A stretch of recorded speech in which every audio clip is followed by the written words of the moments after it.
មុនពេលខ្ញុំមានកូនហ្នឹងមានថ្នាំណាខ្លះដែលខ្ញុំអាចប្រើប្រាស់បានកំឡុងពេលមានផ្ទៃពោះនិងថ្នាំណាខ្លះដែលខ្ញុំបានកំឡុងពេលមានផ្ទៃពោះសហការផលិតដោយ My Cat Film ផ្ដល់ជូនសេវាកម្មផលិតវីដេអូនិងថតរូបគ្រប់ប្រភេទ DOTOP ជា clinic ដែលប្រមូលផ្ដុំដោយវិជ្ជបណ្ឌិតឯកទេសគ្រប់ផ្នែកដូចជាសម្ភពនិងរោគស្ត្រីមហារីកមាត់ស្បូនមហារីកដោះរោគបុរសតម្រងនោម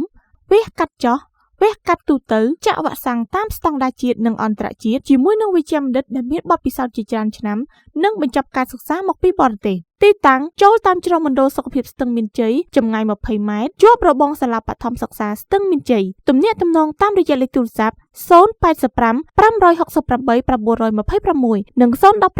568 926ចាសសូមជម្រាបសួរនឹងខ្ញុំវិជ្ជបណ្ឌិតលំចានមេរតជាវិជ្ជបណ្ឌិតឯកទេសផ្នែកសម្ភពនិងរោគស្ត្រីនិងជាអគ្គនាយិកានៃមន្ទីរសម្រាប់ព្យាបាលនិងសម្ភព DOTOP ដែលមានទីតាំងជាប់របងសាលាបឋមសិក្សាស្ទឹងមានជ័យចូលតាមច្រកមណ្ឌលសុខភាពស្ទឹងមានជ័យ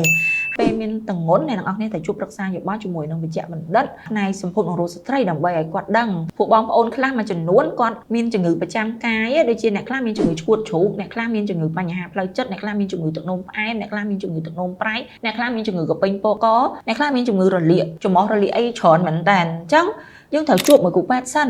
ហើយយើងឲ្យដឹងខ្លាចខេងលោពេលចាប់ផ្ដើមទម្ងន់ទៅយើងមានឈឺ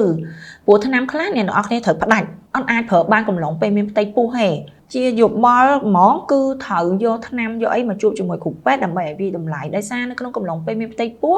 អ្នកទាំងអស់គ្នាឈឺយើងមានថ្នាំឲ្យតែថ្នាំមុននឹងឲ្យយើងត្រូវគិតថាឲ្យបានអត់ឲ្យទៅមានផលប៉ះពាល់ទៅដល់ការរីកលូតលាស់របស់ទារកអត់ឧទាហរណ៍ខ្ញុំលើកថ្នាំមួយចោះបើសិនជាអ្នកទាំងអស់គ្នាមានបញ្ហាទៅលើការរាកយើងឲ្យពពួកថ្នាំស្មិចតាសម្រាប់ស្ត្រីមានទម្ងន់អីអាចប្រើបានក៏ប៉ុន្តែអ្នកខ្លះរាកឲ្យក្តៅខ្លួនឬមួយក៏អីយើងមិនត្រូវប្រើថ្នាំសះបើសិនជាឲ្យទៅពពួក levofloxacin ពួក quinolone ឲ្យអត់បានទេសម្រាប់អ្នកមានទម្ងន់តែឲ្យទៅក្រិនកូននឹងអត់រីកលូតលាស់ហើយឬក៏ឲ្យចំពួក tetracycline វាធ្វើឲ្យធ្មេញខ្មៅអីចឹងទៅអ្នកទាំងអស់គ្នាត្រូវតែ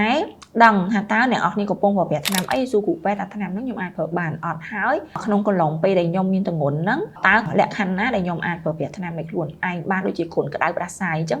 ប៉ារ៉ាសេតាមុលអូនអាចញ៉ាំបានណាវីតាមីន C អូនអាចញ៉ាំបានអត់ប៉ះពាល់កូនយើងទេមានថ្នាំខ្លះយើងប្រើបានថ្នាំខ្លះអត់ទេមិនមែនចេះប្រើតាមតែចិត្តខ្លួនឯងទេវាអាចប៉ះពាល់ដល់កូនជាពិសេសដូចជាអ្នកខ្លះអាសាឲ្យគ្រុនក្តៅឲ្យអីញ៉ាំអាត់វីល